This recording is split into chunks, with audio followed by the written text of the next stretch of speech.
Zero ends. Make sure you like the stream and leave a comment as well.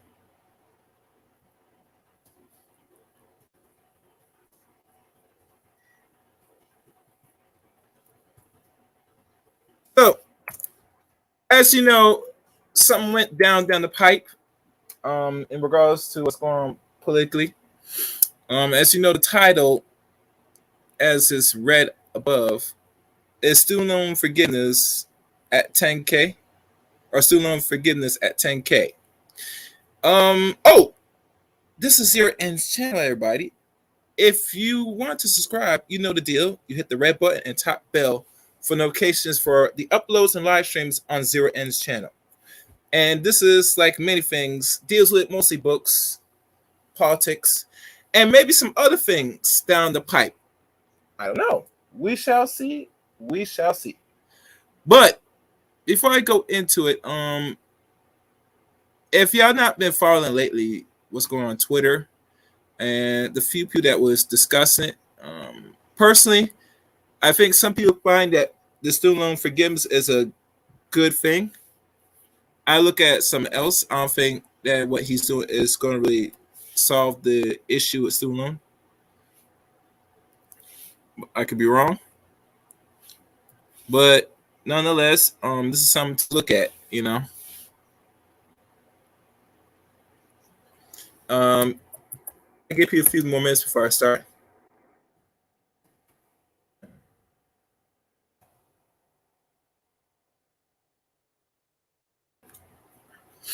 And I'm just looking through some of the things going on here.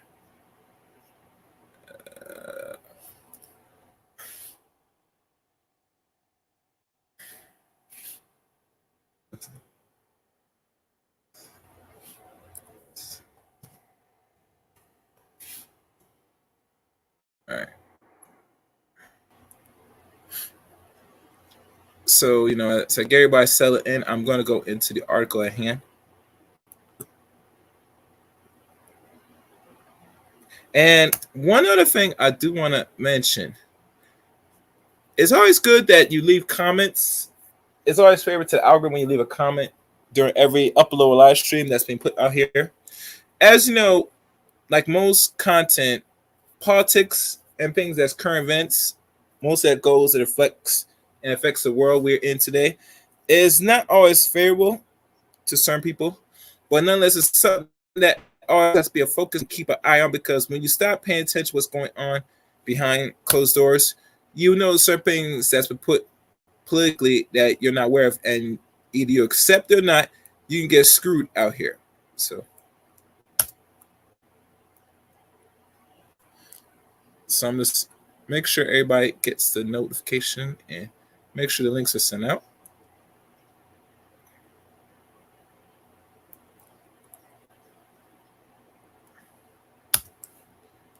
And matter of fact, one thing I will probably might do now, I might just open a special call line, since this is Zero Ends channel.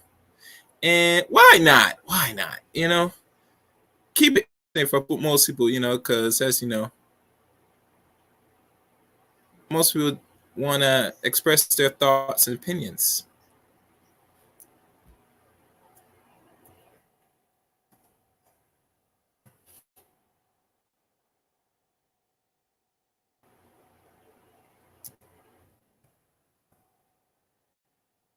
So let me see if I get the call line open.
All right, guys. Thank y'all for your patience on Zero Inch channel.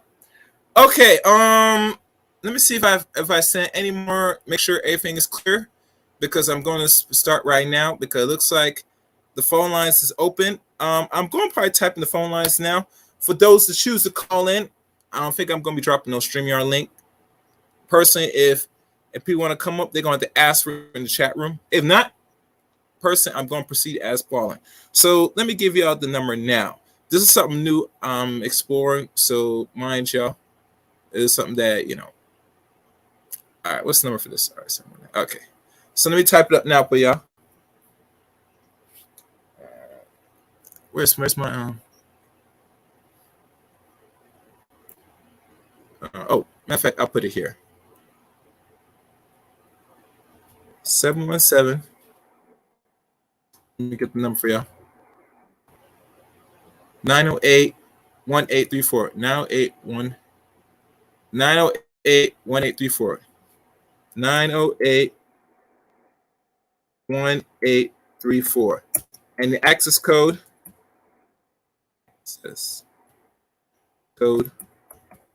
is, I think it's 917. Let me check. Access code is 917-324-pound. Okay. 917-324-pound. I'll see you in the call board. So I'm saying, oh, there you go. And I probably will. Let me see if I can pin it. I think I could pin it here. I can't pin it. I gotta go on. All right, so I got y'all guys. Give me a second. Hold on, guys. Normally I should do all this when I was letting the music run, but I didn't get a chance. Unfortunately, guys, because as you know, I should do this earlier.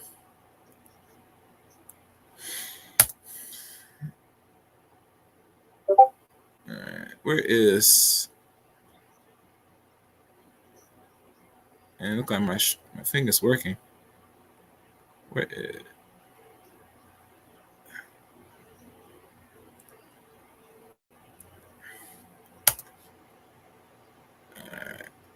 All right, that's it.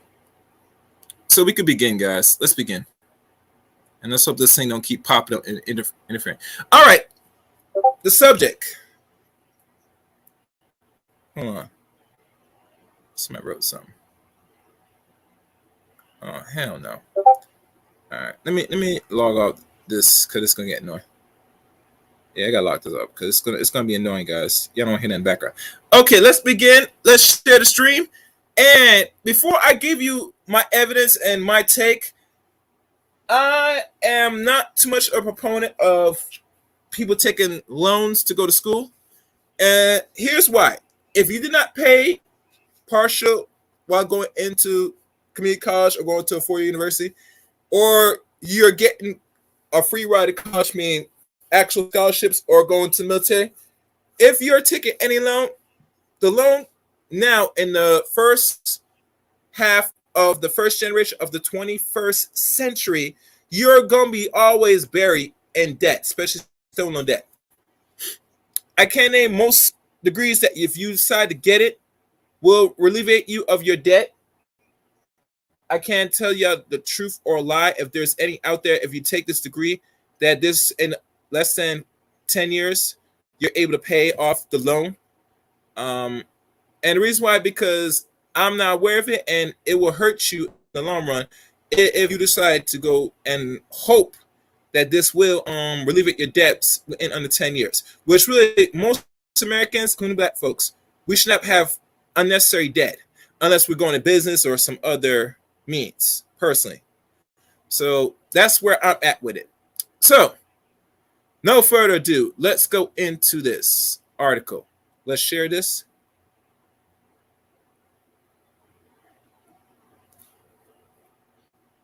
All right, where's the thing?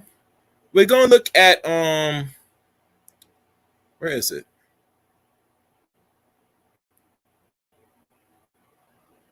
Let's look at Biden's student loan debt. All right, this is Yahoo Finance, one of the first articles. And tonight there's gonna be some articles out here. Like I said, I have the phone lines, so I'll look at periodically for those who raise their hands. But let's begin. Student loan forgiveness, Biden cancel at 10K in student loans, extending forbearances by Rhonda Lee.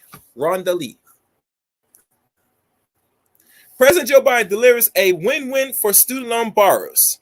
The president of Wednesday announced the federal government will forgive $10,000 in student loan debt for individuals who make $125K or less, and for households that earn $250K or less, according to a tweet from a president official account. Okay. An additional $10K in forgiveness goes to those who receive need-based Pell Grants. Look it up. Biden also extend the pandemic forbearance on federal student loan to December 31st. And let me do this. I want y'all to see it much bigger. There we go. All right. And like the stream, people. Like the stream. Leave the comment too.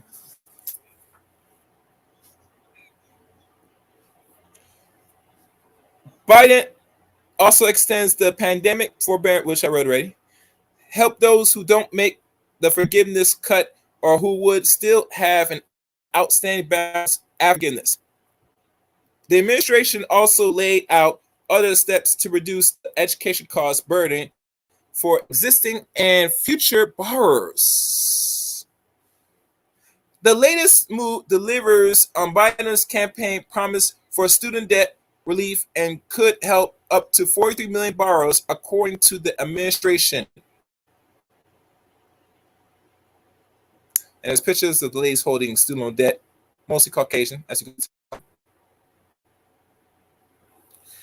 And a share of 10K for all borrowers with federally backed loans will cost roughly $371 billion and eliminating loans for about a third of borrowers. While the 125K income cap reduced the cost and scope of 90% of the relief goes to households with 75K in yearly income or less, according to figures from the Department of Education. No individual makes more than 125K or household makes more than 250K. The top 5% of incomes in the United States will receive relief. There's never been a better time to get Stop away. that. Let's read that again. No individual makes more than 125K or households make more than 250K. The top 5% of incomes in the United States will receive relief. The fact sheets provided by the administration states, with 10K, you're going to reach a lot more borrowers that are at significant risk of default. Antonetta Flores, Director of Post-Secondary Education at the Center of American Progressive, CAP, told Yahoo Finance, we know that the majority of borrowers who end up defaulting have debt below 10K. It really, last time I checked, some people borrow more than 10K. And I'm gonna find some of these other articles which I'm going to reveal depending. And we got shout Paco Abrigo. He kind of assists me in this because we cover this.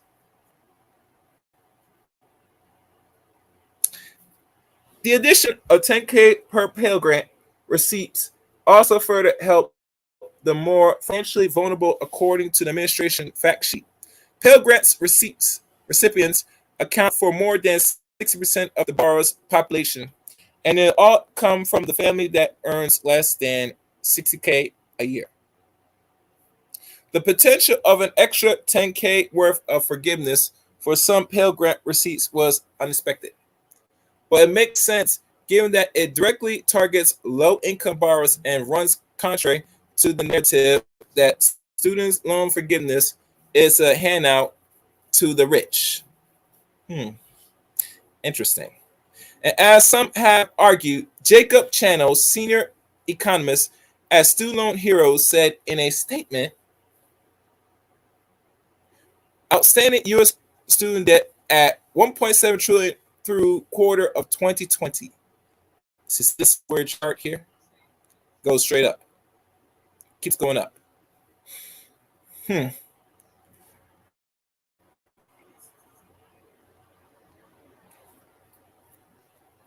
Additionally, Biden is extending the payment pause to the end of the year. The relief originally was set to expire on August 31st. Okay. So he did extend it somehow. The extension will provide temporary relief for the remaining borrowers who are ineligible for forgiveness or who will receive limited relief from the elimination of 10K of debt. The pause is the final extension after the original enacts by former President Donald Trump at the beginning of the pandemic in March 2020 to help borrowers who were facing financial trouble, such as jobs loss or furloughs. It has been extended 7 times collectively by both administrations, and some experts said it was necessary to extend forbearance again. This time around, as borrowers and servers were not ready to begin repayments. In keeping with the campaign promise, my administration is announcing a plan to give work and middle-class families breathing room as they prepare to resume federal student loan payments in January of 2023. So it looks like there was a serious pause since the pandemic. I wonder how much insurance was booked up when they paused this. Because remember, if you're not paying, you got to keep in mind the interest stays. Keep that in mind, people. Don't think that because they put a so-called freeze, you stop paying. They made it and they designed it back in 2009, going to 2010, that you cannot no longer default on student loan debts. And the reason because you default, it means you consider take a new loan with some other extra additives and maybe go get more education or so-called training. And especially my brother.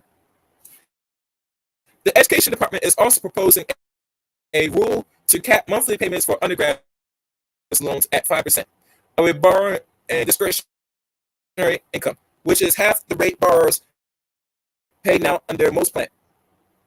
That will reduce the average annual student loan payment by more than $1,000 for both existing and future borrowers, according to the administration. The department will also propose forgiveness loans balance after 10 years of payment instead of 20 years. Okay? They're going to propose. It's not guaranteed. They say we're going to propose that, but you don't have to pay no more after 10 years. Which I say personally, if you went to school, depending on how long you stay in school, the loans, if you're paying consistently, in my opinion, this is me now, it should not exceed no greater than 5 years. 4 would be perfect, but we know in a perfect world that's not possible. It should not be exceeding for 10 years. That's too long. That's a whole decade. Most people that finish school now, that's maybe 23, 24 now, not 22 like it used to be. You got to keep in mind, if you took a loan and graduate at the year, depending if you stop your education or you go in and get more educated, depending on how far you go into this, you got to keep in mind they're going to look at roughly 10 to 20 years. And that's when, if you look at your 20s, if you've been consistent, you won't be able to be forgiven until you're like in your mid-30s or 40s, depending.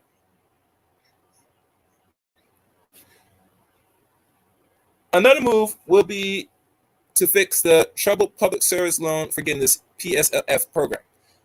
That program student debt forgiveness for borrowing after working at least 10 years in a public service job with federal, states, local, or certain nonprofit organizations.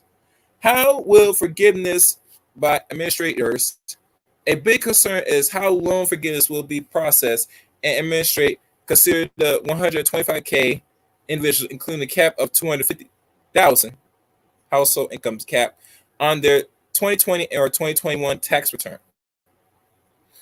The educational department is in charge of administering the programs and will have an application available to borrow before the federal forbearance expires on December 31st. Borrowers can sign up for notifications on the dictating federal student aid debt relief website. That's part right here. People who need to relief will end up not getting benefits because of paperwork delays, similar to public service loan forgiveness. PSLF applicants experience problems with denial. Katrine Locust McKay, Associate Director of Research of Aspen Institution Financial Security Program, told Yahoo Money, PSLF borrowers have to certify their income with the IRS, who then sends an automated notification to the Education Department of Income based on current year tax return based on individual income. Currently, the IRA has a $20 million backlog of unprocessed paper returns and 8 months backlogs in processed taxpayer response and a hiring shortage. That's it for Rwanda's page. This is Yahoo News, so should I put it in here? Always wanted. It's your journey. Own every mile of the Hyundai Getaway sales. Hate that. I could probably put it in the chat room because no one's gonna. This is Yahoo Finance. All right, so let's stop that there. That's Yahoo Finance. Let me see if anybody has questions. Nope, they don't. So we can continue. Yeah, I'm not sure what they're doing. Okay, so now other articles I also found is let's look at the data of student loans and the statistics, because they said they forgive people at a very large scale. I look at something else personally. I could be wrong.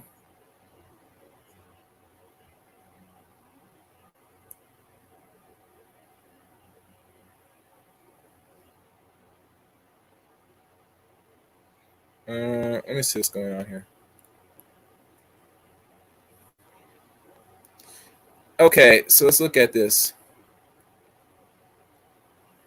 And make sure you guys share this. It is somewhat of importance. And I think I got 3 more articles out here. Let's look at student loan debt data or statistics. And this now is updated since the end of July by Melania Hanson. Reports highlight student loan debt in the United States total at $1.748 trillion. The debt accumulation rate is slow, and recently analytics indicate that most consumer managers their student loan debt responsibly. The outstanding federal loan balance is $1.620 trillion and accounts for 92.7% of all student loan debts. Roughly 43 million borrowers have federal student loan debt. So if we're looking at us as a people, out of that 43 million, how many percent you think is black people? We know that a lot of black women go to school and get into student loan debts, depending on what degree they get. But yeah. The average federal student loan debt balance is $37,667, while the total average balance includes private loans debts may be as high as $40,000. Less than 2% of private student loans enter default as of 2021, fourth financial quarter of 2021. The average public university student borrows are $32,888 to attain a bachelor's degree. And mind you, they don't include the interest. So when you read these things, you always got to keep in mind that there is interest to a lot of these things.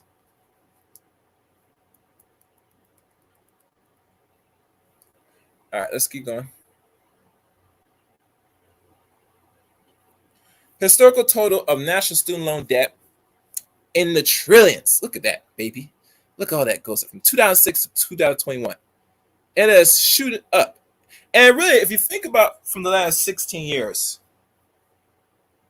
I think if people used to go to school, depending on what university, back in the early 2000s, usually paying for one class, or I can't say tuition, but let's say one class. Certain states, it could be under $1,000 in the early 2000s. But since we hit to 2006, it roughly is 1,000, and as it shoots up, it's roughly more. So every time when each class you sign up to do, and normally most people on the average do 4 classes, most like an average 4. And let's say 4 in each class might be worth now maybe 1,000 or close to 2,000 a class now, maybe more.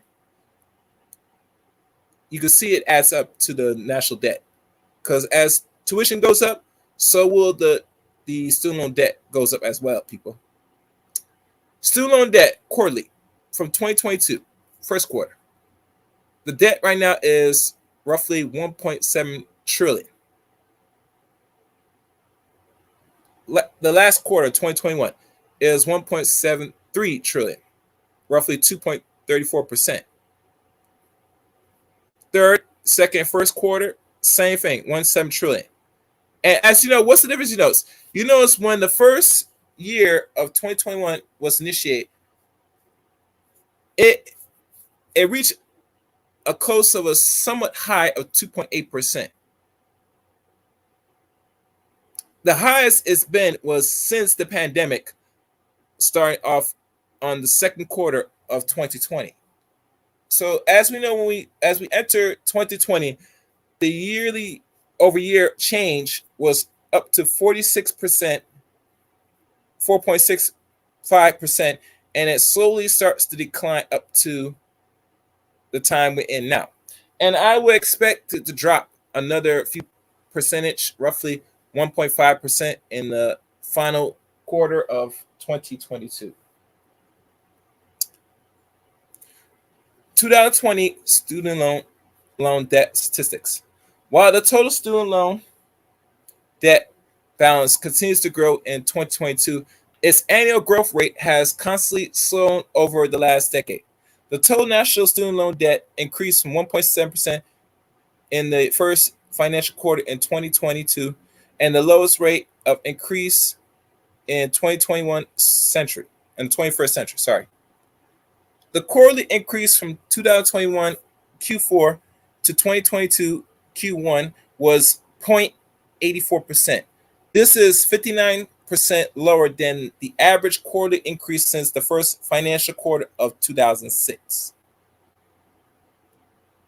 I hope I'm not losing y'all, because we're just going through the information at hand, and we have to understand where we at now that led to now this so-called bill to help take the pressure of middle, and we could say lower class people that had to go borrow to pay for their education to get a bachelor's degree in any field right now. Since the first quarter of 2022, the rate of increase has accelerated by 154.5% as of 2020 first quarter. Also, in 2022 quarter, 92.7% of all students' loan debt was federal. 7.3% belonged to private borrowers. In 2022 quarter 2, federal student loan debt increased by 0.83%. Federal student loan debt declines 0.27%. In the first financial quarter, this is the most significant quarterly decline in at least a decade. The average federal debt declined by 99.00 or $100 roughly in 2022 quarter 1, but increased by 654 in 2022, the second quarter. The federal share of total student loan debts balance increased by 2.39% from 2017 quarter 1 to 2022 quarter 1. And we see more number student loan debt from 2011 to 2021, a 10-year span.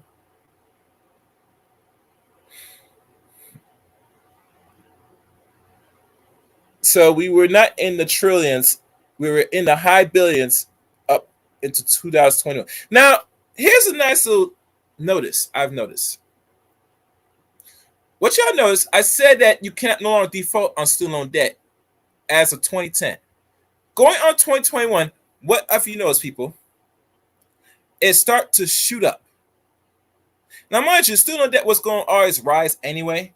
But once you no longer can default, did you see a decline of people taking loans to go to get the education? Absolutely not.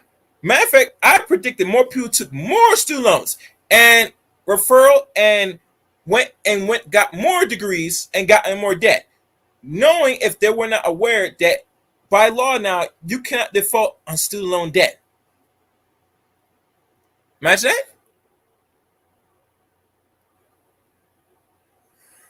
that. So it's roughly at 12.2% back in 2011. And eventually it fluctuates, as you can tell here, from year to year. Let's keep going.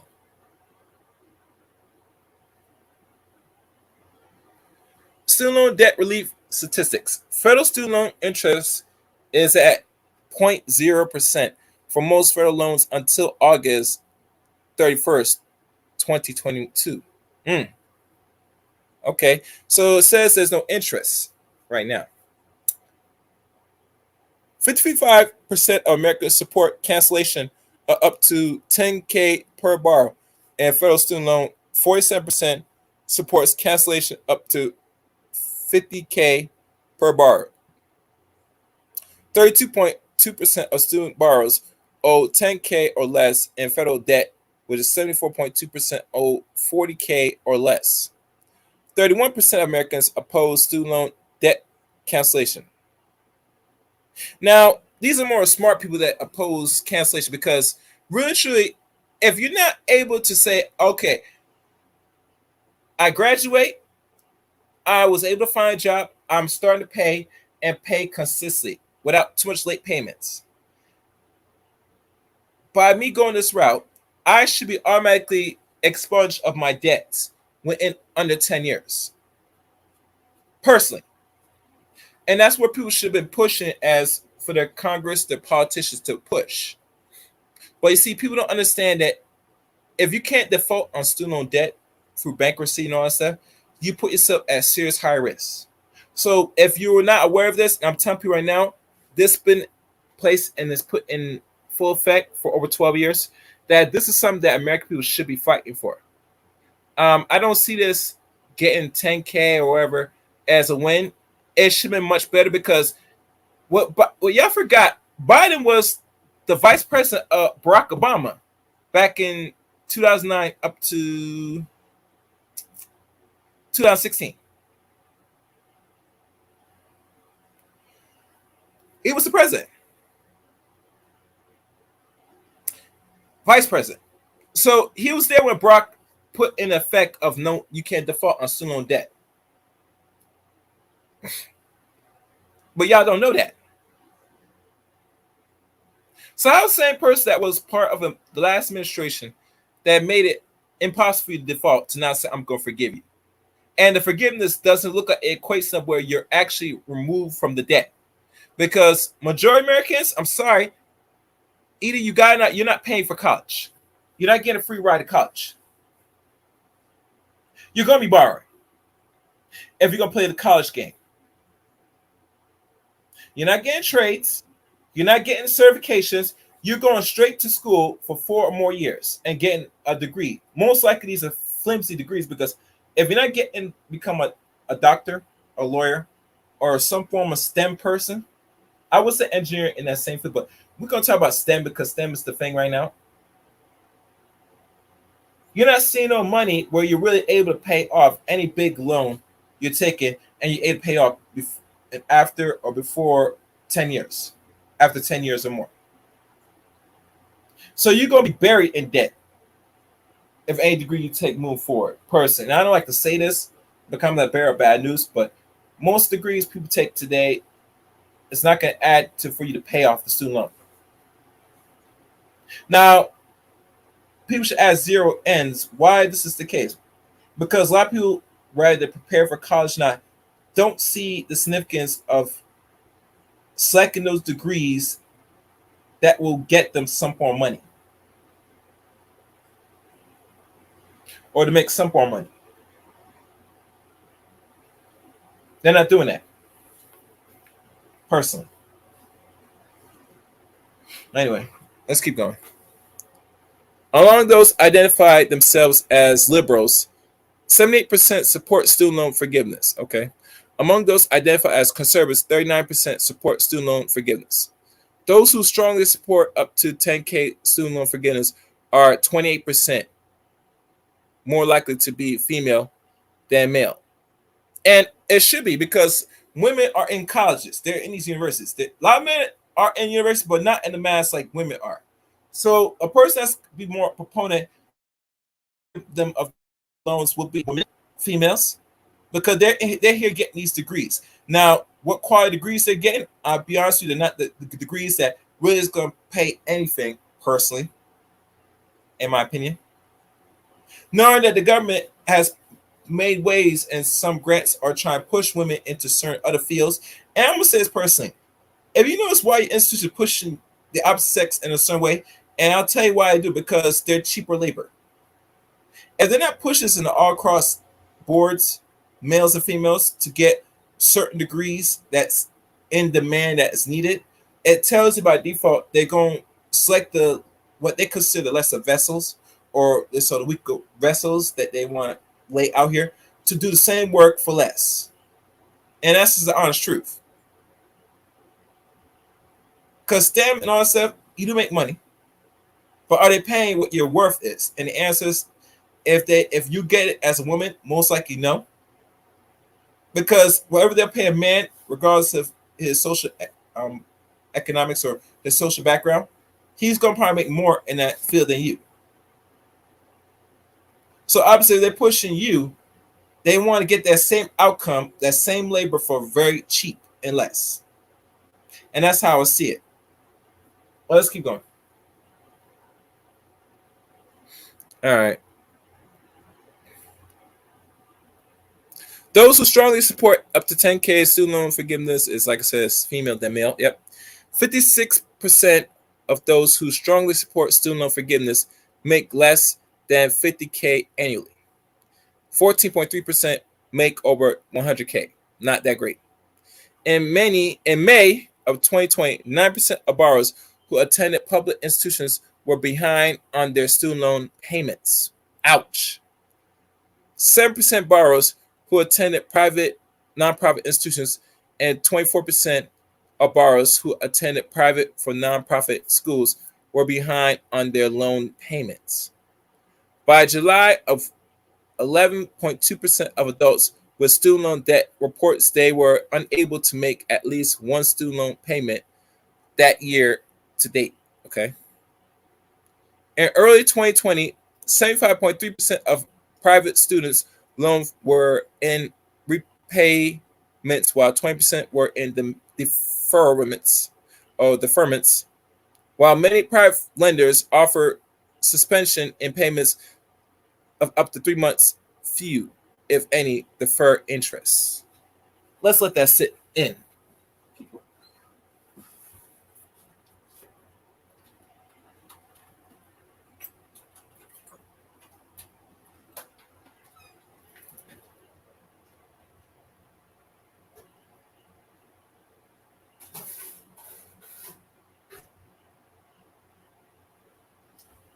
All right, let's look. Let's take a look at the board. See if anybody has any questions so far. Oh, we have one question by Jay. Let me see how long this article is before I take this question. Oh yeah, that's more. Oh, that's a lot more.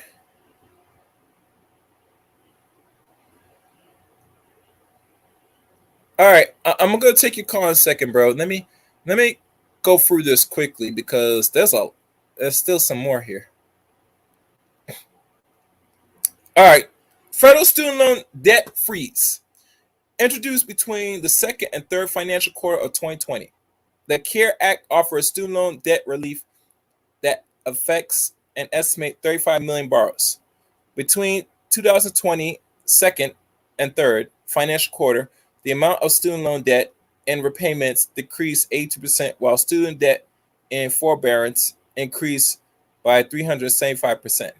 Between the third and fourth financial quarter, student loan and forbearance declined by 0.44%. Also, during the period, the number of loans and repayments grew at 33.3%. The number of loans in default also declined by 1.79%. 56.65% of all debts from federal student loan remain in forbearance until September of 2022. 22.2 million or 48.8% of borrowers have loan in forbearance 4,000 or 400,000 or 0.88% of federal student loan borrowers have loan currently in repayments, which is 97.8% decrease from the second financial quarter when 40.1% of borrowers had loans or in repayments.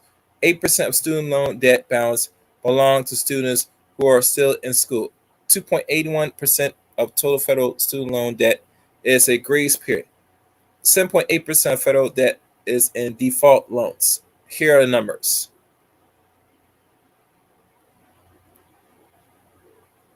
As you know, it grows gradually up to 2022. Student loan debt statistics. The student loan debt is now the second highest consumer debt category after mortgage. Whoa! While total student loan debt declines in 2021, individuals may have experienced a debt increase, especially those with private student loans. So we now the second highest over mortgages. It's not good. And remember, you could default on a mortgage and all these other things, but you can't default on a student loan. 15% of all Americans adults report they have outstanding undergrad student debt, as 7% report outstanding post-grad student loan. 24% of adults report having paid off student loan debt. The 5-year annual average student loan debt growth rate is 3.79%. The average student loan debt growth rates outpace rising tuitions caused by 166.9%. The public university attendees borrow an average of $32,880,000 to attend a bachelor's degree. Private nonprofit university attend borrow $35,000. And that is for profit student borrowers at $42,551.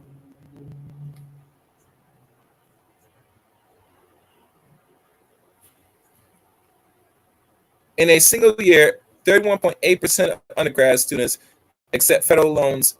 96% of borrowers with outstanding debt relates to their own education. Owe a balance of a student loan. 88% of borrowers owe for a child or grandchild education. 26% of borrowers who borrow for their own education have a student loan debt balance or less than $10,000.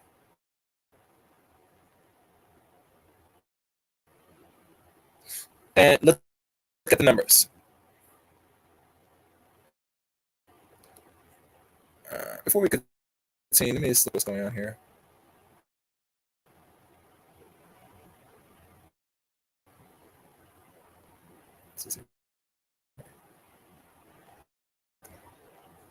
Hold on, guys.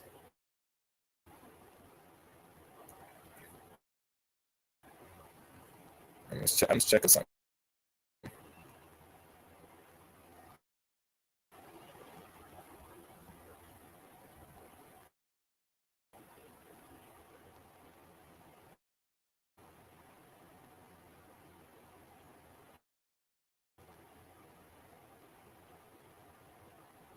All right, good.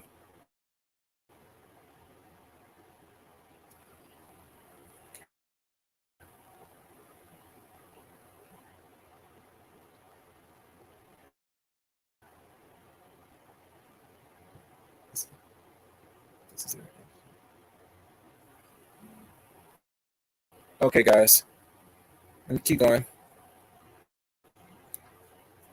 Federal student loan debt While 30% of undergrads borrow money from the federal government, the total amount they borrow accounts for 92.6% of student loan debts. 52.8% of federal student loan debt is in Stanford loans. 18.6% of federal debt is a subsidy. Stanford loans, 34.2%, is an unsustainable subsidized Stanford loan. 35% of federal student loan debt is indirect coalition loans. 6.4% of student loan debt is from parent plus loan borrowers by parent on behalf of their children. That's my thing.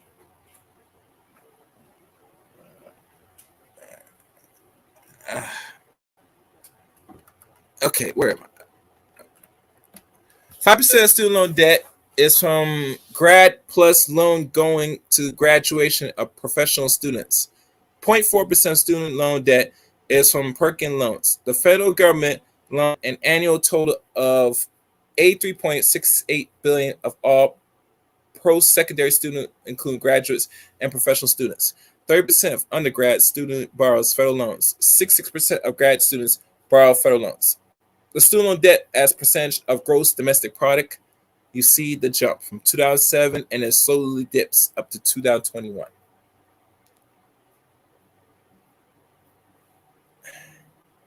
Private student loan debt. And let me check if anybody. All right. Good.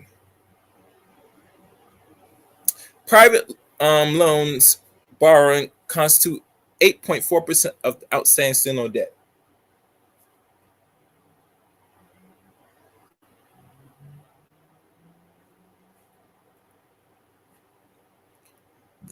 The national private student loan debt balance exceed $140 billion. 88.5% of the balance is for undergrad loans, while 11.5% is for grad student loans. 30% of student loans or students use student loans from a private source, such as a bank or credit card. Other educational debts. Student loans are designed to only cover certain educational costs. Many students borrow money from other sources to pay for living expense occurring during their time in college or other school-related expense. Their student loan don't cover.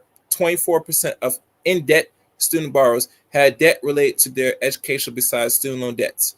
90% of a borrower with outstanding education debt relates to their own education have a credit card balance among borrowers on behalf of others. 12% have credit card debts.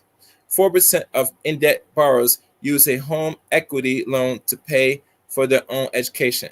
11% use some of other types of loans to pay for their own education. 9% of in-debt borrowers who borrow to fund a child or grandchild education use home equity loans, as 11% use another type of loans. Student loan debt among demographics. Detailed demographic reports include student loan debt by state and graduation year. 54.1% of independent undergrad students accept federal student loans. Middle income students are most likely to take out federal loans at 58.4%. 63.6% of students living on campus housing use federal loans. So you're adding more to your debt when you're living on campus with loans. 39.7% of college students living with their parents accept federal loans. 52.0% of married undergrad accept federal student loans.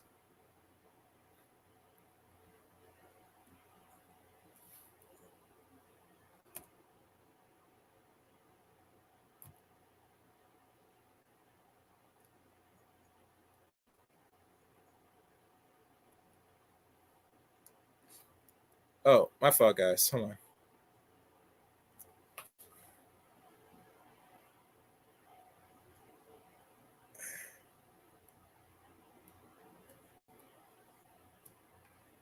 I'm just seeing something right now, guys. So. All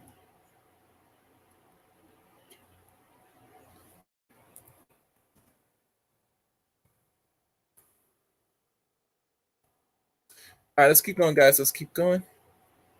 52%. of merit undergrad accept federal student loans. Oh, another thing I forgot. 39.7% college students living with their parents accept federal loans. Student loan debt by sex or gender. 61% of female bachelor's degrees holders accept federal student loans. 52% of male bachelor's degrees holders accept federal loans. There's a difference. Amongst associate degree holders, female students are roughly almost 50% more likely to borrow federal student loans than their male peers. Female bachelor's degree holders borrow 4.2% or 4.27% more student loans than male bachelor's degrees.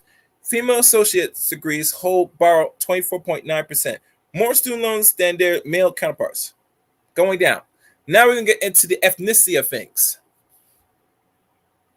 And let me see much further down. I'm not going to go through all this. I'm going to stop up to the scamming and rising.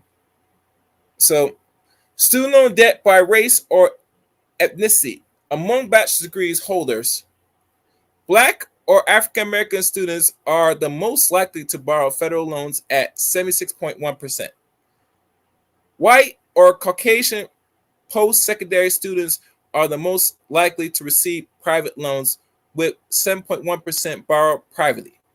Among all post-secondary students, American Indians and Alaskan Native students are less likely to borrow privately at 2.6%. On an average, Black or African American students borrow 6% more than they borrow, while Caucasian borrowers owe 10% less. 4 years after graduation, 48% Black students borrow and 17% of white students borrow more than they initially borrowed. Something to know. Among grad students, 40% of Black students and 22% of white students accumulate debt for graduating school. Okay. So there's an extra 20% or 21%, 22% from Blacks than whites. Student loan debt by age. So now this is where we want to know what age people are getting debt and staying in debt. Let's look at that. Student loan debt by age. 34% of adults age 18 to 29 years report having student loan debts. Among that, 30 to 44-year-old or 22% report student loan debts. 32.5% of federal student loan debts belong to borrow in their 20s. In their 30s, my fault. 23.5% of the in-debt federal student loan borrowers are under the age of 25 years of age. 48.5% of federal borrowers are between the age 25 to 34, roughly 9 years. 8.14% of federal borrowers are age of 62 years and older. The average 62-year-old federal borrower owes $40,000 in federal education debt, including parental plus loans. Federal borrowers under 25 years old each owe an average of $15,028 or $20. Borrowers between the age of 25 and 34 years have an average debt of roughly $33,430. By age 30, 37% of associate degrees holders and 21% of bachelor's degree holders have been delinquent in student loan payments at least once. Student loan debt by educational attainment. Among those with an associate degree as their highest level of education, $20,000 is the average federal student loan debt. Bachelor's degree holders have an average of federal student loan debt roughly $32,300. The average grad student owes up to $189,162 in cumulative federal student loan debts. I think I read that right. That's $189,000. 60.5% of all grad students completers have federal loans or federal student loan debts from grad school. 54.2% had debts from their undergrad studies. Among master's degree holders, roughly 6% owe federal student loan for graduating schools, while 52.8% owe for undergrad schools. Among the with the professional doctorants, only 74.5% owe federal student loan debts for graduate schools, and 73.5% owe for undergrad schools. That's a lot. So the higher the education, as you could tell, the more you put yourself in debt. Doctorants of medicine are the most likely to have student loan debt, roughly at 81.0% owe grad school debt, while 80.3% had unpaid loans from undergrad school. The average graduate student owes $82,810 in federal loan debt from grad school alone in 2016, inflated to June 2022 dollars. This is equivalent to $101,856.30. Loan debt from undergrad schools total at $70,980 among grad degree holders in 2016, inflate to June of 2020 dollars. This is equivalent to $87,305.40. And 2017, 68% of bachelor degrees holders of the class of 2016 owe roughly $30,000 in federal student loan debts. And the source of education debt amongst borrowers. The highest right now is student loan debt. Credit cards, not even close. Others, not even close. Home equity, 4%.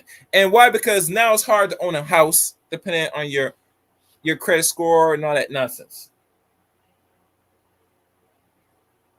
And here we got student loan debt with inflation.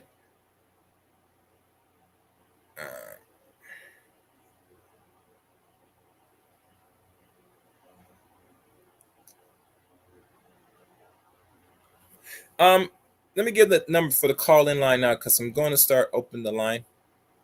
The call number for today's stream is 717-908-1834, access code 917-324#. The call lines you can call into. It's not going to be like that regular open forum. Use the line, people. Call in. I want to hear from y'all. We're going to look at the inflation part, because the inflation looks like it's important.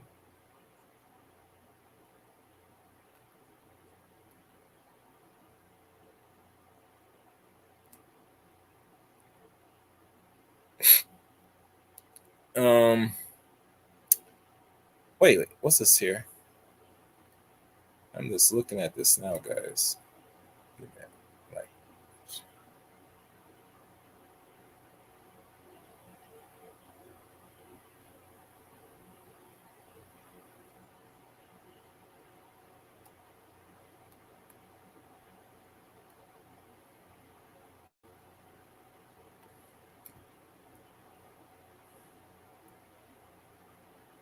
All right, guys.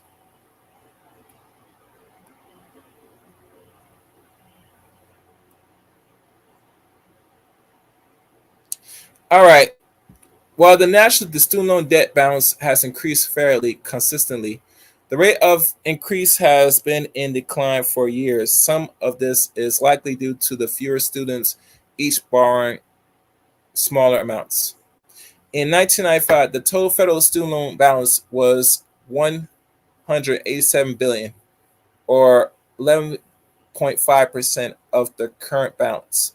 Between 1995 and 2020, the total federal student loan debt balance increased by 766.3%, which is an annual rate of 45.1%, or a quarterly rate of 11.3%. From 2010 first quarter, 2020 first quarter, the quarter rate of increase declined by 91%. In the last decade, the total student loan debt balance has increased at an average quarterly rate of 1.48%. Between 2009, 2010, and 2019, 2020 academic years, the average student borrows is 7.13% less in federal loan dollars.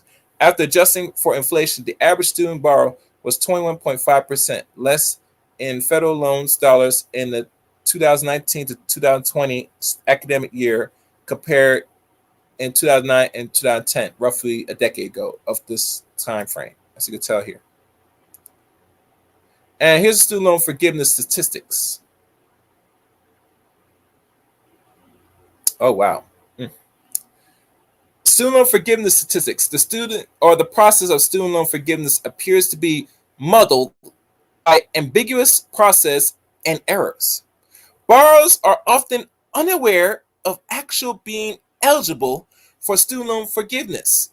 Additionally, borrowers who should be eligible are denied because of negligence or misinformation by their loan servers. 2.5% of applicants for public service loans forgiveness, which is now referably short-term PSLF, has been approved since November 2020. In the program first year, 0.32% of applicants were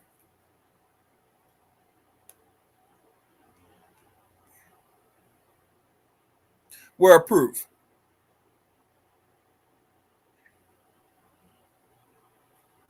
Okay, show's over. At least 1.345 million in debt student loan borrowers are eligible for PSLF based on their employment status. The average debt balance among eligible borrowers in 963, the total of 10.513 billion in federal student loans, 0.65% of the total federal student debt balance have been forgiven through PSLF. Up to 27,000 teachers have successfully had their student loan balance partially or totally forgiven through teacher loan forgiveness programs. A total of 253.8 million in federal student loan, 0.02% of total federal student loan or student debt balance have been forgiven through teacher loan forgiveness. 250 per in debt student borrowers is roughly the rate at which the federal government forgives student loans. And another interesting thing, and if you never noticed, remember there was a story written back in 2019, I believe, or roughly 2020, of rich people, rich kids that are not smart but dumb as hell, are able to get into those top universities or college like USC, Harvard, or wherever those universities, because their family member is rich and they're paying to get them in. Have y'all recalled that?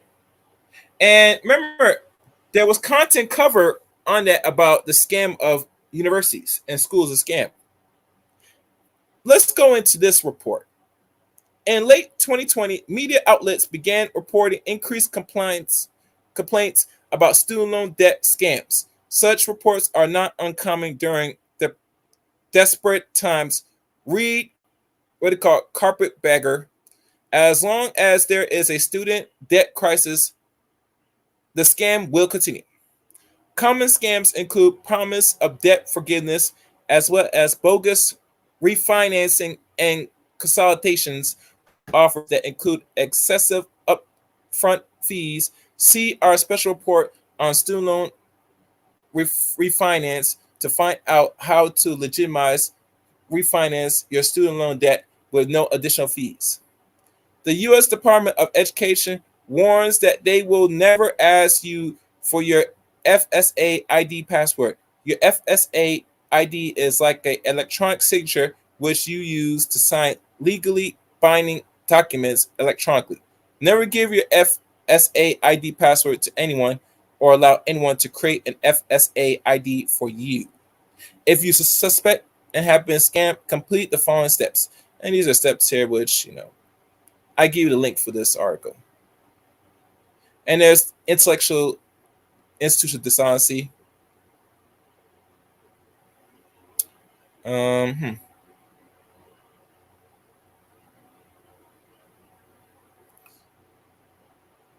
there's service.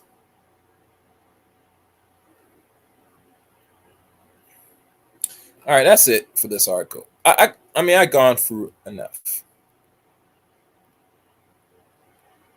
All right, I see somebody raise their hand. I'm going to open the lines now. I got two more articles, but let me see if anybody has any questions right now. And I'll repeat again: the phone lines are open. Number to call in is 717-908-1834. Access code 917-324#. You know the deal. You know the drill. First call that opened up. Call the open line. Who's this? Hello, Gary. This is East Coast. How are you? I'm good. What's up? Yeah, I'm listening to your subject. I have some additional information for you. Go ahead. You go out to the Forbes. They have a like what you're reading, an extensive report on on student loan debt.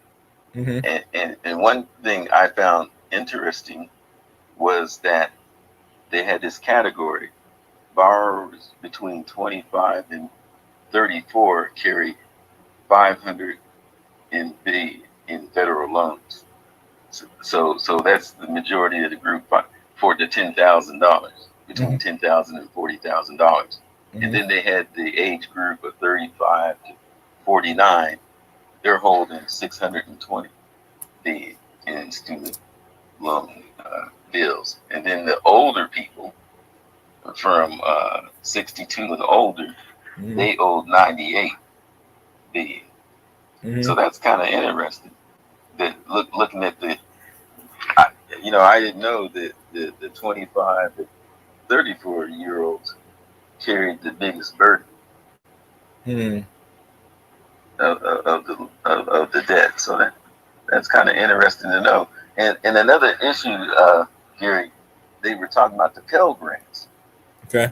They said Pell Grants, and I think you said something about it.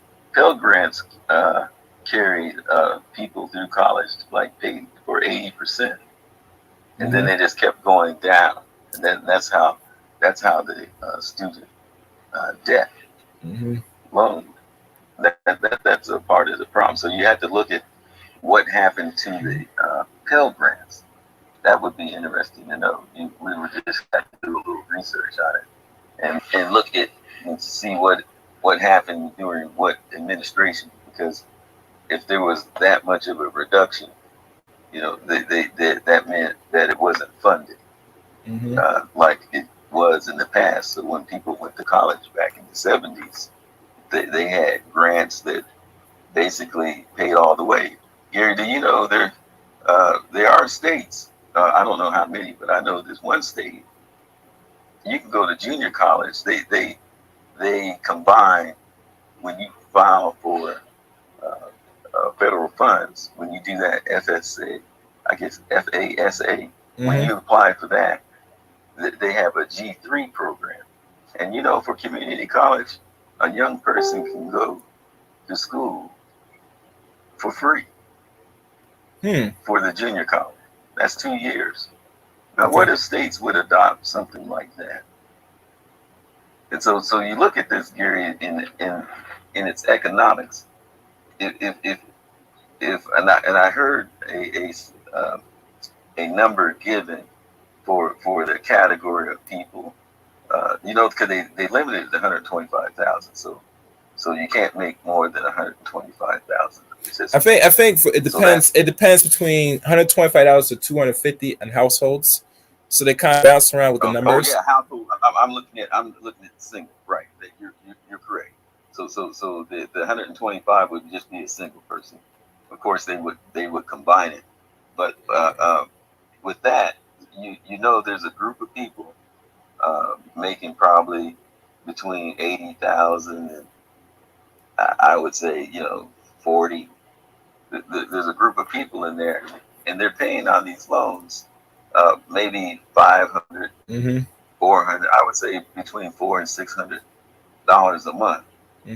So if you took that away, what would that do for that individual, in their budget, and how will they spend that money? Because in our system, that we have, our gross domestic product, we're spending money. So they'll put that money right back, perhaps invest in themselves. Again, maybe take on like what you were talking about earlier, that tech, because that tech pays. I'm going to tell you, Gary, all young people should, even people in transition should take a real close look at tech, because you don't need 4 years to do that. You can learn it right off of the internet, YouTube, and their sites there. I mean, what do you mean in tech? You mean IT? What type of tech you talking about? Because there's many things in tech right now. I'm talking about like the information technology, IT security, network security, networking, all that cloud. See, so you can get certifications in that stuff, and they kind of have courses online for it, so you can learn stuff, right? Yeah, and it really pays well. So that's something that you should take a real close look at. When you think about robotics, and then you have artificial learning robotics. Yeah, so you have all these things working. So to be gainfully employed in the future, plus live comfortably, it's something you should take a review. And all you have to do is go out to if you want to know anything about different income levels, you go out to the Department of Labor, and then under their occupational area, you type in whatever that career is, and they'll show you the income stream, entry level. And so it's out there free for you. The government has set it up for us to use. So and they just earn more money all the way. So and there's not they're getting like Van Jones. You remember Van Jones? He was talking. He was doing that coding. Remember and stuff in the inner cities. Technology. He was really pushing that pretty big. Okay. You remember Gary? Yeah, Van Jones. I think I heard him. I think I heard them. Right. But Gary, back to your subject. With the loans, I just when you started talking about it, I said, let me see what Biden said. Go out to you need to take a look at also at WhiteHouse.gov, because I didn't know he had a 3-point plan, so he has that laid out. Talking about it, so it's good to look at what we're looking at first. The demographics and this and that, and then look at what he plans to do. What is designated, what is it designed for. So I would say again, if you look at the economy, people having more money, maybe that person now can save enough to purchase a home, maybe get a new car. Some people will, the older people paying on the kids' debts. I prefer they get a new home than a car, but that's another story. Well, that again, that happened after World War II, Gary, when the GI Bill, and people were able to buy homes. In the '60s, you could buy a home for $20,000. And so under the GI Bill, GIs used to only had to pay. They didn't have to come up with a big down payment, like if you were just a regular person.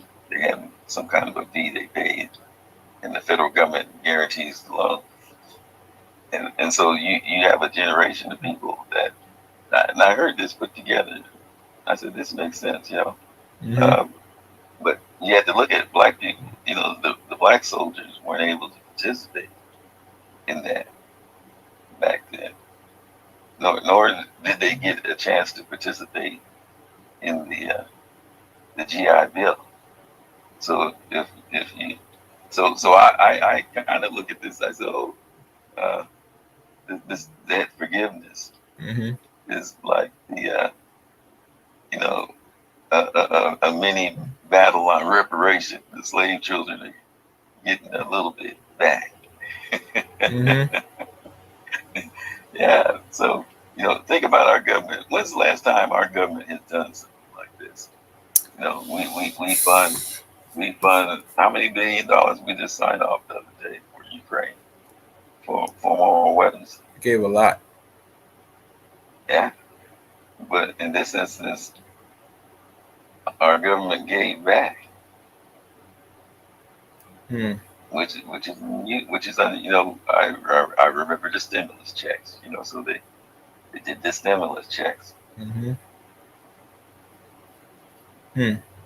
But relieving that from your budget, I think now, yeah, there are a lot of people who have paid for their loans, but if you look at this, United States wants to be number one, right? Yeah. So if you can't bring everybody along, if people are encumbered with debt, that's a drain. That's a drain on productivity. Mm-hmm. If you really think about it.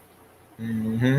So I think it's a bit, it could have been more, of course, but this, how they were talking about the First Step Act. Maybe this is the first step of more things to Mm-hmm. take to move more toward social side of the house. Mm-hmm. Just something to think about. Just I mean, it's something to look into. Like I said, I'm giving my personal opinion on this. I don't see nothing more of a greater good over this. My how I look at debt personally in America now, since they made the push and made it federal law to not, you can't default no more. It's sending a message telling you, say that I'm going to bear you with debt, because East Coast, they did the numbers. The article I read before I close it, before I let you in, it shows the amount of money where the loan and the debt is really accumulating, and it's majority of it right now in the 9% is student loan. So it makes perfect sense that they put a law in place say you can't default on this. You could default on everything else, but not student loan. yeah, they'll take it out of your Social Security. Didn't you hear about the old people complaining? Well, that's even worse. That's even worse. That's even worse. That's something new. I didn't know that. Taking it out of their Social Security, Gary. Yeah, true story. True story. What I tell you, the East Coast, money. They gotta be serious, because it's another Ponzi scheme. Because they know people are going to go to education to better their lives. So by watching how people, let's be honest, on the East Coast, majority Americans, depending on what they make, can't afford college, and I would say can't afford now for the last over 40 years. One time in the 70s, you might be able to get by and pay for your college, depending on what you do, right? But since this end of the 70s, going to the 80s, and remember, when Reagan came to office and things started to really go in a turn, hello, hear me? Hello? The economy started to take a real turn when the 80s started to hit. You get me? So, but go ahead. You about to say something? Oh no! I hear you. But see, in the 70s, they provided grants, and based on the number you had in your family, you got more money to go to college. And those type grants went away. Then the Pell grants came along. So what they did, they reduced the size of the grants so that you would only have to borrow a little bit to get through. And another thing they've been talking about is why college gets so expensive is the pay going to the top people. So the the football coach, Lou Saban, they said he's getting paid like $11 million down there at University of Alabama. So the money's getting sucked up. Yeah, and you got to support those other people, and that's part of the rise in the rate of college. It didn't used to be that way because the system wasn't set up that way. Yeah. So And you just look at how capitalism has progressed from the 80s to the 90s. So we've had things where schemes. Remember, we have had schemes in the 80s where people got bankrupt, and so yeah, so that's just the good old American way. God love it, can't you? God love it. God love it. You know what I'm saying? Yeah. Let me see what articles on here. But look at. You're right. But I don't want to mess up your show, Gary. All right, let me go further in. Let me see if I'm going to look at any more of these articles, because it's a lot of work. A person did some digging for me. That's a lot. I'm not sure if I'm going to cover all this. I don't know if I got to do a part 2. Let me think. Well, if you go to that Forbes advisor, Gary, before I leave, they give oh no, I have it right here. I have it right here. That's what I was going to go into next. Right. So let me go into that now. That was the next thing I was going to read anyway. So it's interesting that you mentioned Forbes. So I'm going to go for that and call it a day. All right. I'll mute myself now. All right. Thank you. Appreciate it. All right.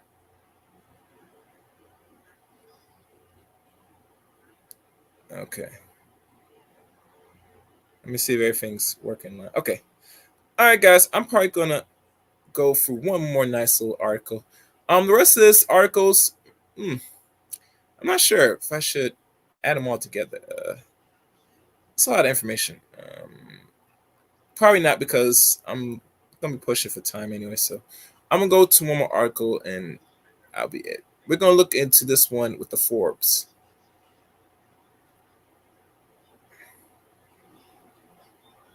Because the Forbes one looks pretty interesting.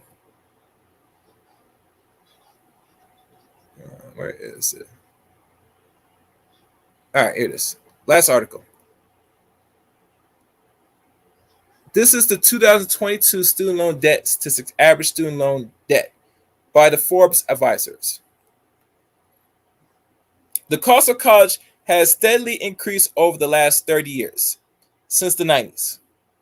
And in that time frame, tuition costs at public 4-year colleges grew from $4,000 to $160 to whopping $10,000 to $740, and from $19,360 to $38,070 at private nonprofit institutions, adjusted for inflation.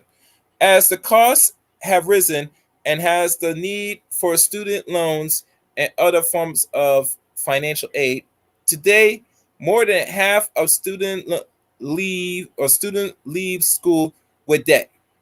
More than half leave with debt, mind you. Here's a snapshot of how much the average student borrows, what type of loan, and most common, and how these loans are repaid. Let's look at the numbers. Compare with student loan refinance lenders rates by 1.86 APR. Brazos, Advantage, ISL. Oh no, that's not it. Sorry, that's credit sum. Or it might be loans. Anyway, average student loan debt, 1.75 trillion in total student loan debts, including federal and private loans. 28,950 owed per borrower on average. Above 92% of all student debts are federal student loans, and the remaining amount is private student loans, and 55% of students from public 4-year institutions has student loans, at 57% of students from private, nonprofit 4-year institution and took an educational debt. States with highest and lowest average student debts: New Hampshire, Delaware, Pennsylvania, Rhode Island, and Connecticut. This is the highest. These states. The lowest. You ever notice? Utah, New Mexico, California, Nevada, Wyoming. What's the difference, people, between the states on the left-hand side and right-hand side? There are more non-blacks than blacks. That's the difference. I'm not sure what the percentage of people that's color in New Hampshire, probably maybe more than 7%, possibly. Delaware, we know there are some black people there, maybe more than 12%, maybe. Pennsylvania, a whole lot of black people there. Rhode Island, there are some black people there too. And roughly, I think in the state of Connecticut, it's roughly 12 to 13%, maybe. Around. And these other states, they have less than 6%, roughly. I know California has under 5%. Nevada, yeah, we ain't gonna go further. Federal student loan portfolio. Federal student loan makes up the vast majority of American education debts. About 92% of all outstanding student loans is federal debt. The federal student loan portfolio currently totals more than 1.6 trillion, owed by about 43 million, and borrows. Here's how the debt breaks down by loans type. The loan type: direct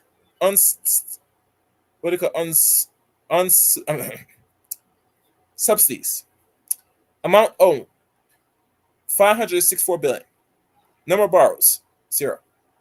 Direct subsidized: 292 billion. And right here it says in between 33 million combined. So that's combined between these two. Grad plus: 91 billion, 1.6 million. Number of borrowers. Amount owed: 91. Numbers of borrowers: 1.6 million. Parent plus: 105 billion. Amount owed. Number of borrowers: 3.7 million. The Perkins: 4 billion. Number of borrowers: 1.5 million. Consolidation: 55 billion. Numbers of borrowers: 11.3 million. Federal student loan by age. Unsurprisingly, young people hold the majority of student loan debt. Borrowers between the ages of 25 and 34 carry about 500 billion in federal student loans. The majority of people in this age group owe between 10K and 40K. However, people carrying their education debts well into middle age and beyond borrow age at 35 to 49 owe more than 620 billion in student loans. This cohort has the highest number of borrowers who owe more than 100,000 in loans. And 1 second, guys. Loans. Okay. Even retirees feel the pressure from student loans. There are 2.4 million borrowers ages 62 or older that own 98 billion in student loans. Age groups, as you can tell: 24 younger, 25 to 34, 35 to 49, 50 to 60, 62 to older.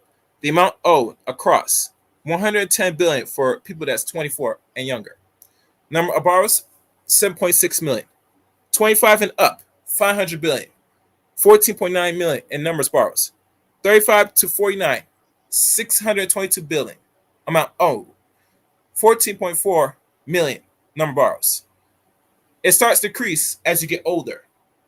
You get to the top peak in your 30s to late 40s, and in your 50s it drops. Amount owed: 28 billion, 6.4 million, and 62 and older, 98 billion and 2.4 million. What we're looking at, why zero ends is saying this, because the older you get, the less you're going to be borrowing and owing. So it makes sense when you promote colleges and all these fake universities that was done on another live stream, which I'm not sure if I cover, but there are a lot of fake institutions that give you these credits, but it's not credit to a four-year university. Be careful of the scams. Let's continue. Private student loan portfolio: 131 billion in outstanding private student loan debt.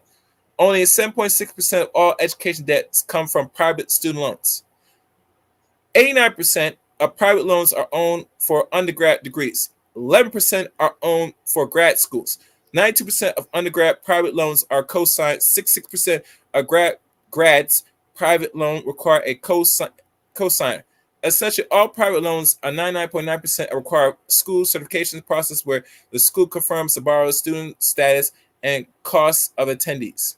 Student loan repayment statistics. Since the start of COVID-19 pandemic, student loan payments have been flipped on their heads. Federal student loan payments have been paused. nationwide since March of 2020. And that's when the pandemic really started, was in the middle of March. And the majority of federal loans are currently in forbearance. At the beginning of 2020, just 2.7 million borrowers had their federal loans in forbearance. The number had shot up to 24 million borrowers by the end of 2021. However, this reprise is set to expire in May of 2022, when federal student loans payments are expected to resume. Here are the current repayment status of the federal direct loan programs. In school, grace period, repaid, deferments, forbearance, default. Amount of debt in school, 118 billion. Number of borrowers, 6.4 million. Grace period, 41 billion, 1.6 million. Repayments, 16 billion, 0.5 million number of borrowers. Deferments, 113 billion, 3.1 million in number of borrowers. Forbearances, 968 billion, which is almost a trillion. 24 million number of borrowers. Default, 112 billion, and number of borrowers, 5.1 million.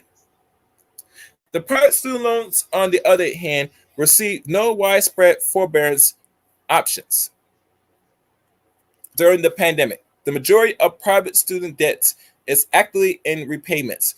In the third quarter of 2020, 74% of private loans were in repayments, 17.5% were deferrals, 6% were in grace periods, and 2.4% were in forbearance. Repayment programs. The federal student loan system is a multitude of repayment options for options to choose from. Some plans require borrowing to qualify based on their income and family size, but other plans are available to anyone. Here, how the federal loan portfolio is distributed among the most popular repayment plan. Standards, graduates, income contingents, income base, pay as you earn, revised pay as you earn. Let's see how further down this, and there's more. All right. The standard loans amount, 202 billion. Numbers borrows, 10 million. Grads, 91 billion. Amount numbers of borrows, 3.1 million. Income contingencies, 37 billion. Numbers of borrows, 0.8. Income base, 173 billion. Number of borrows, 2.8. Pay as you earn, 112 billion. 1.5 million numbers of borrows. Revised pay as you earn, 200 billion. Numbers of borrows, 3.3 million. See difference? Only standards and revised pay as you earn are the highest loan amounts. Private student loans don't have standardized repayment plans. Your options are determined by your specific lenders. However, many private lenders offer at least a few plans to choose from. It's common to have the choice to make interest-only payments in schools and make small flat payments while in school, or deferrals. All payments until after graduation. After graduation, most private lenders will require you to make full payments that are evenly distributed over your repayment terms. Delinquency and defaults. About 5% of student debts was at least 90 days delinquent in its default. In the fourth quarter of 2021, however, that the number of artificially low federal loans that are currently in forbearance due to COVID-19 are reported as current by the Department of Education. Once regular payments resume, a portion of the paused loans will be reported as defaults. In the table below, the historical data illustrates the number of borrowers that are delinquent or in default of their federal direct loans. Direct loans are considered to be in default after 270 days of non-payments. Reports between 2020 and 2020 is not complete due to COVID-19 forbearance. Years 2013, 2014, 2015, 2016, 2017, 2018, 2019, 2020, 2021. See, they freezed it here. We're not going to go into this. You can see from here the numbers are shown here. And let me see if it's clear enough for y'all to see. Yeah, y'all can see it. When you look at private student loans, the rate of delinquency and default have been steadily decreasing over the past decade. Here are the historical delinquency rates for private student loans listed as percentage of loans that were in repayment. 30 to 90 days, 3.4% from 2013. 90-day late, 3.28%. As you know, numbers fluctuate between the years. Student loan forgiveness. As of September 2021, 10,776 borrowers have successfully had their federal loan forgiveness through the Public Service Loan Forgiveness (PSLF) program. More than $1 billion has been forgiven, with the average applicant discharged about $95,000 in debt. In addition, 1.3 million borrowers what do you call it? Hold on, guys.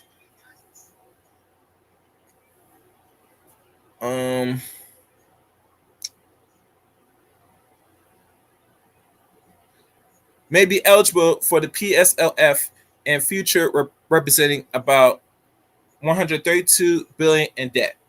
Between November 9th, 2020 and September 30th, 2021, the numbers as follows: 678,000 PSLF forms were submitted. Most employment certified forms were approved by 99.7%, met the employer's requirements. Nearly all PSLF forms, 98%, were denied because of applicants did not meet requirements. The most common reason for denial was that applicants had not complete 120 qualified payments on their direct loans. And that's the Forbes Advisor section. Y'all going to leave a comment if you want these links that was written and read to today's stream. So there you have it. I have 3 more articles, but I'm going to stop here. The point of this is, my opinion, it's not really a start to really forgive majority Americans of their student loans, because as tuition goes higher, your debt go higher as well. The more loans you take, depending what the quality loans you're taking. I don't see no great change at all of people if they decide to get a 4-year degree or higher, that if you're not getting a free ride to college, if you take this loan, you better select a major that's able to pay you a whole lot, so you're able to start paying off your loans. You don't want to be behind your loan payments, because of it also goes up with the interest. And don't expect that the government is going to safely make you get default and get out of the student loan debt. They'll put things in place that will make seem like you're able to walk away from taking so much money from them just to get a degree. But the whole premise of getting into student loan is like another Ponzi scheme. It's supposed to keep you in debt. Because a lot of people, you don't understand, when you get these degrees or you decide what you want to do with your life, you got to understand how much it's going to cost you, what you're going to possibly make, and how much you're going to be paying back. Because majority Americans, sorry to tell you, you can't afford college. So you're going to have to find ways to make your money and get your money to get through in life. Now, personally, if you don't have the grades, the second best thing for a solution part, go to institutions that you don't get yourself in debt. Rather get a trade or go to the military, do a couple years, and they will pay for a portion of your education. I'm hearing too much positivity about the military, and a lot of people giving flank and telling people not to go to the military. But a whole lot of women are going to the military, and there's reason for that, fellas. It's because ladies don't want to be put in debt, and they're looking for another job besides working those 9 to 5s. So you're going to make yourself viable and put yourself in those institutions if you're not getting a free ride to college. And it's going to go beyond playing sports. I'm not proponent for a lot of Black people, especially playing sports, for these scholarships. If you're good and you're really good at what you're doing and you're able to be qualified to get a free ride, do so. Take advantage of it. Do your 4 years, get your degree, a real good degree, and get out. All this other stuff, don't expect the government to save you in regards to put yourself in a form of debt, in the form of student loans. They're not in the business of saving regular people. They're here to keep taking, and holding while you don't have nothing. This is a capitalist system. Keep that in mind. And that's all I have to say. Thank you for watching Zero Ends channel. And make sure you like and share this video. I'm looking forward to hearing from you in the comment section. All right. But other than that, take care.